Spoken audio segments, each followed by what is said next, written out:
वासुदेवाय नमः। आप सभी का मेरे YouTube चैनल पर स्वागत है।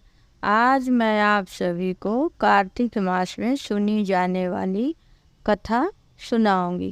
कार्तिक मास में हमें श्री हरि की गुणगान करनी चाहिए और तुलसी माता की भी सेवा करनी चाहिए और लक्ष्मी माँ की भी पूजा करनी चाहिए।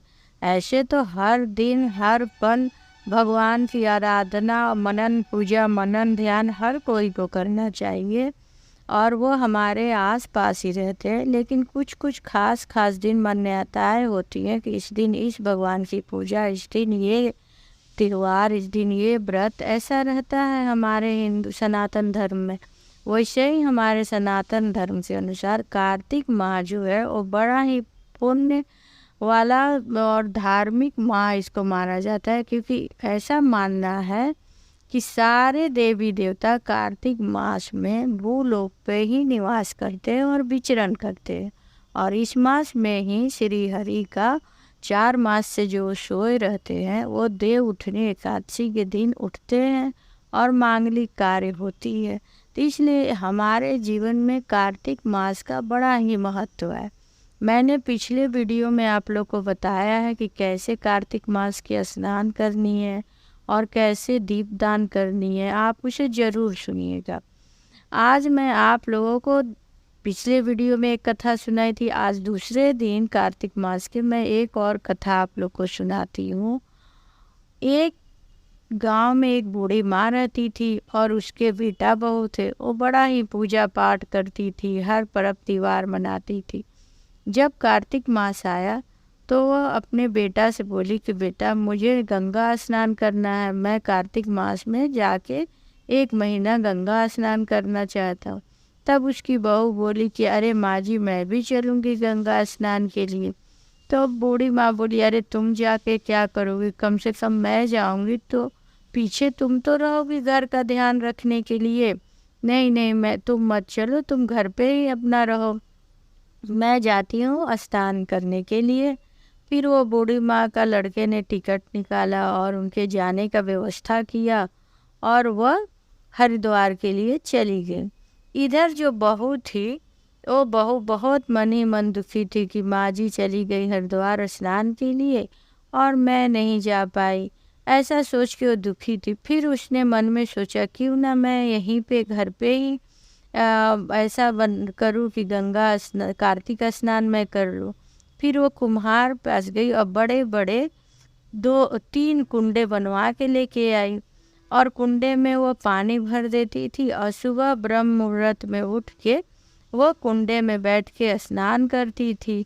जब वो स्नान करने जाती थी तो बोलती थी, सास नहाए उंडा बैठ, बहू नहाए कुंडा बैठ, मन चंगा तो कठौती में गंगा। यह बोल के वह स्नान करती थी।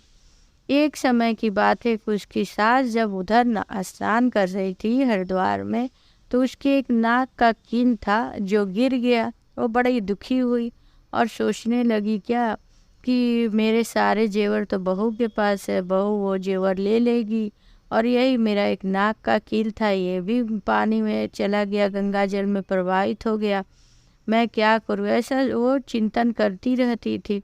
फिर कुछ दिन बाद वह स्नान कर रही थी तो उसकी बहू जब स्नान कुंडा में कर रही थी, हाथ में जल ली तो उसके हाथ में नाक का कील आ गया। वो सोचने लगी ये तो माँ जी के नाक का कील है, यहाँ कैसे आ गया, क्योंकि जब बहू नहाती थी तो स्वयं गंगा जी उसमें अपना धार मिलाती थी।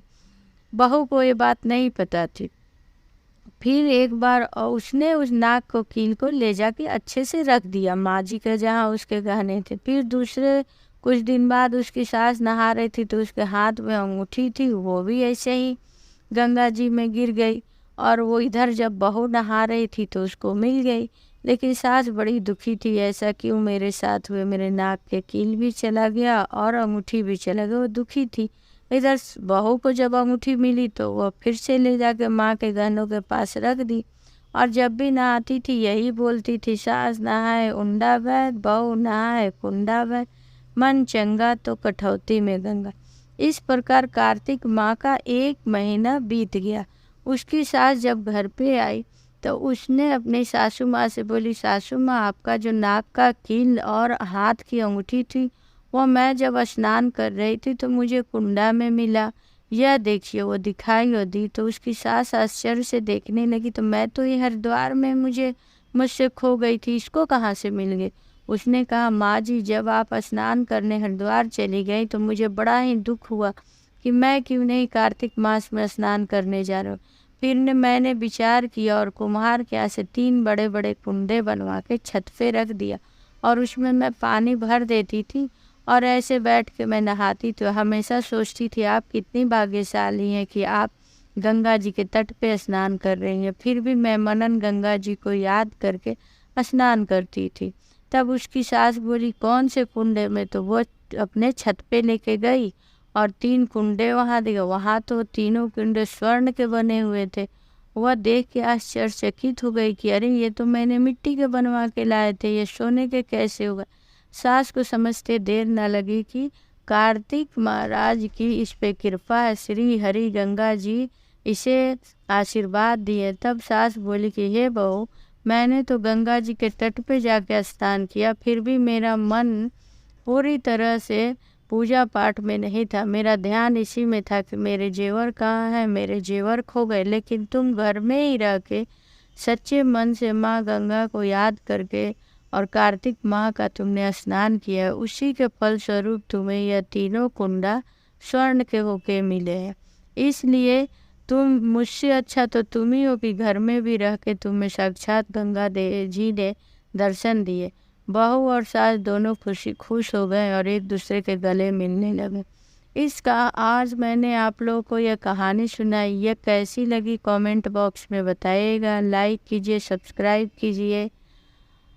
इस कहानी से हमें यही शिक्षा मिलती है कि हमारा मन जो है वो साफ रहना चाहिए। अगर हम किसी मंदिर या तीर्थ स्थान पे भी जाके घर के ही बारे में चिंतित रहे और दूसरों के बारे में सोचे बुरा, तो हमें कोई फल प्राप्त नहीं होगा। हम घर के मंदिर में और घर पे भी स्नान करके मन शुद्ध और साफ रखें तो हमें पूर्ण फल की प्राप्ति होगी। ओम वासुदेवाय नमः।